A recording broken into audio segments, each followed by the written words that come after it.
need your GPS, just stop. And I remember saying to him, Charles, I'm dying.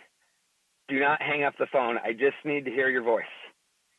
And it's funny. I remember back to a survival class I took in college. That was always, they'd talk about that cliche thing. It's like, you don't die of hypothermia. You don't die of a broken leg. You die when you lose hope. And I've always just kind of giggled at those kind of statements. But at that moment, that thought came into my head. Like, I just need to hear a human voice, because like, if he hung up and I was alone, it was just going to, I don't know. I thought it'd be more fun to die with someone on the phone, I guess, thinking in my head. Yeah. Tough. So I'm going down, I start saying prayers, and I start thinking about what I can do better, but all I could think of is just keep moving. And it was at that moment I had a weird thought as I would slip and fall, and I was in the alders. They were thick, and it was hard almost I was using my arms as much as my legs, because I'm crawling through the thickest branches you could imagine as I'm trying to not slip and fall. But the gravity was helping me go down. But like I said, I'm negotiating my way through this thickness. And I kind of got my first moment of hope, because I could hear machine gun fire off in the distance. Military guns were shooting. Charles calls back. I said, I can hear machine guns. He said, and after the fact, he said, he was like, in his head, he was like, that's impossible, because I was 10 miles away from where he was looking for me at. Yeah. At this time, he had been up the mountain about halfway up the ridge. And that's why he was confused. He kept telling me, stay there, I'm going to find you. But I knew that I wasn't anywhere near where he was looking. And after the fact, when we looked at the GPS, I was going off the backside of the mountain. I came out literally 10 miles from where I had started. And I came out into an area that had no cars. It was closed to the public. It was a military base. And it had, they happened to have a machine gun range over there. And that's what I was hearing. And I couldn't see anything still. But that's the sound I kept going to. And I was like, okay, I don't know if that's 5 miles away or 10 miles away. I just keep moving towards the sound. And I guess if I could look back and see myself, I was probably moving at 1 or 2 miles an hour. I was running, but I probably looked like a 120-year-old man running. I was definitely just like kind of jostling along, tripping and falling, getting back up. And then off in the distance, I see some lights blinking on towers. And he calls back, and that's then the first time I said, I see water. He said, you see a lake? And I said, I don't know, ocean or lake. I can't tell. I was on Kodiak. It was either ocean. I have no idea the topography. I didn't know the land. I didn't know my surroundings. And that's, I think it's step 1, 2, and 3. The part where I give Charles credit for saving my life was just the fact that he was there. He was talking. I knew someone knew I was there. Someone was talking to me, but just the fact that he knew I was there gave me a lot of hope to know that whatever the outcome of this was going to be, I'm going to be found. There's not going to be that weird wondering what happened to Matt Novakovich type thing. And that was giving me the hope just to keep moving my body. And I kept thinking, I ought to see a road. There's got to be a road down here. And unfortunately, there wasn't, other than a service road that went to those blinking red lights that were just happened to be like cell towers or communication towers for the military base, which happened to be probably 5-6 miles out of the way of that anyway. Matt, are you still fearful of dying at this point? You're seeing lights, maybe a service road. You've got your buddy on the line, off and on. Are you still fearful of dying, or is there enough hope to just keep you moving? Not to over dramatize anything, because I think anyone who knows me, I've never been that guy who said, "Oh, I did that race and I almost died." I don't throw that around very easy. But at this point, I think the fear of dying was turning into the point where I was starting to get into the next stages of hypothermia, because I remember I would be moving and then I almost would be like waking up from a nap, and I'd look up and I'm like, oh my gosh, I'm laying on the ground. Yeah. Like, stand up, keep going. And then I went a little further, and the next thing I know, I could see that little road that I thought I was seeing, and the terrain was 10-15%, and I wasn't in danger of falling as much anymore. And I remember crossing a river, got sopping wet again. I was already drenched, but went to the river. I crossed and I looked up, and I remember seeing that there was some sort of road there. And I thought, I've got to get up onto that road. And that's about the last thing I remember, except for I heard voices and people talking. I don't know if I was unconscious on the edge of that road for 5 minutes, 2 minutes, 10 seconds, but what had happened is there happened to be a military police that decided to patrol that car that day. Mm-hmm. And I remember hearing him say to his partner, he said that it's really weird. I'm really glad we decided to patrol the road this day. And in my head, I thought, me too. And they said, I remember them saying, what are you doing? What are you doing out here? You know, like, you idiot, why are you dressed like this? And I just remember saying, I need help. Take me to the hospital. Help. Yeah. Like, I know we are. And at that point, my phone was ringing again, and they got communication with Charles, and he was in a better position. He had his truck, and he made I believe a pretty darn good life-saving decision, because as you start getting into the stages of hypothermia that I was in, it's cool. They're going to save you, but the circulation was done. If you notice a lot of the pictures of my legs and whatnot, a lot of it looks like bruising, but what it really is I'm just blue and purple because I'm losing blood flow to my legs, my extremities. And I think from my experience, knowing incidents like this, people can make it overnight frozen, quote unquote dead, and they can be revived the next day when they're found, but you're going to be waking up with your legs cut off and your arm cut off and whatever parts froze to death, because once they lose circulation, you're done. Yeah. So he grabbed me, and as we were driving, I don't remember any of the drive back, but he took me to his home, and I remember him on the phone saying to his wife, get all the blankets, start a fire, get rags, get water. And then the next thing I remember is he was carrying me, setting me into his family room, I think it was, and I was sitting next in front of a fire. And the next was just a good 20, 30-minute shiver fest as I was trying to come to. It was amazing how quickly, once the warmth started hitting my body, how quickly I started being aware of everything around me and what was happening, and how quickly I started saying, hey, let me get in the bathtub. He's like, no, the protocol, we got to wait an hour before water touches your skin. I kept wanting to touch my legs. He said, you can't touch your skin. If any of it's frostbite, you're like, I guess there's damage that happens when you start rubbing your body like that. Mm-hmm. Interesting. I heard a story yesterday about Spitfire pilots, and it's so cold in the cockpit that the pilots were fearful not of the cold, but of the warming back up, because it's so painful.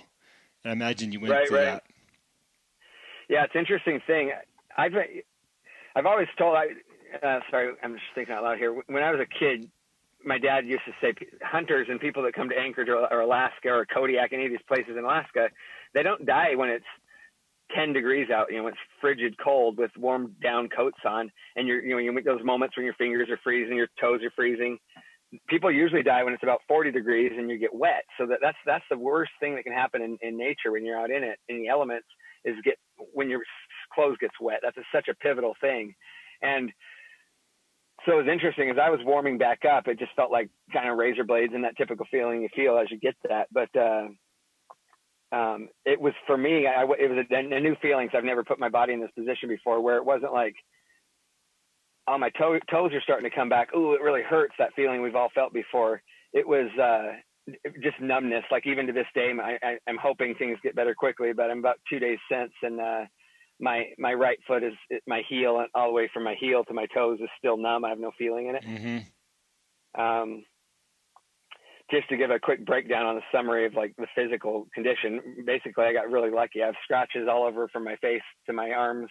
My legs look like a cat went at them. And then I've got a good, nice little bludgeon mark where a big bruise right on my shin where I hit that tree. But other than that, I'm walking, I'm moving, I'm feeling great. I feel kind of groggy, like after you've kind of had a flu or something, but you're recovered, but you just have a day or two where you feel kind of out of it a little bit. So that would be how I'd kind of say my overall, I wouldn't even think it'd be a problem for me to go for a swim today and start just getting some mobility going. But I just ultimately, besides the mental changes that I thought were really important that I went through, physically, I got really lucky with no damage. Matt, how many miles total did you do? Because you went so far off course. It's hard to say, because that's what's funny. Someone said, hey, did you turn who stopped your Strava segment? There's a section where it looked like I went like 17 miles, but there was parts of that in the car. So I think I made it about 8 or 9 miles on foot, averaging about 1.5 miles per hour is what the best data I have. Yeah. Now, to quiet down the skeptics, are the ones that will criticize you for your attire. I raced the Spartan race up there in Iceland, 24-hour race, and the guys that were serious about racing had as little on as possible, and there was actually a penalty if you didn't go out with your blanket, your emergency Mylar blanket and things like that, extra flashlights and everything. But when you're moving like you were moving up this hill and accomplishing what you did, you don't need as much on it. And I don't think people realize that. So I'm not going to criticize you for it. I certainly understand. I run out here in my yard all the time in the freezing cold with very little on, because that's how I get, your blood pumping and everything. So I think. No, I did just to interject and agree with you agreeing with me. So thank you. But literally 3 weeks ago, one of my training runs, I do it on purpose about twice a week. 20 degrees outside, cold, wintertime. I was wearing tights and a jacket and a shirt, enough to, as long as I was moving, it was all good. And there's no concern for me with weather or getting lost at all. And I run 5 miles out to this lake.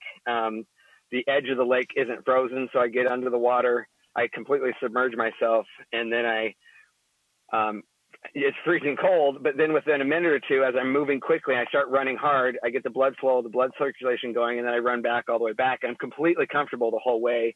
And then I get into my warm car, pull my shirt off, get my pants off, underwear off, put on dry clothes.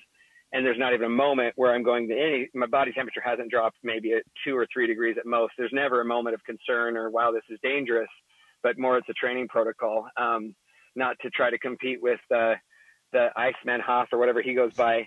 But I do believe I take all my showers are cold. But the punchline is you're not getting cold because yes, your skin gets cold, but you're right back to temperature as you put your clothes on and do that. So so I would agree with myself, but the critics, absolutely. There is a reason in these races when you do when there's races where it's actually a sanctioned race in Alaska, like you're describing the Iceland race, you do have to carry, if it's like a 30-mile race, you want to be as light as you can.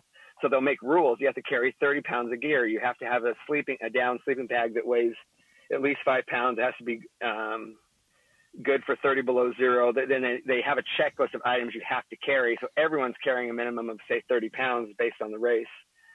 And you have to do that because when things go wrong and you stop or you break a leg or you get lost, then you're screwed if you're not prepared. Yeah.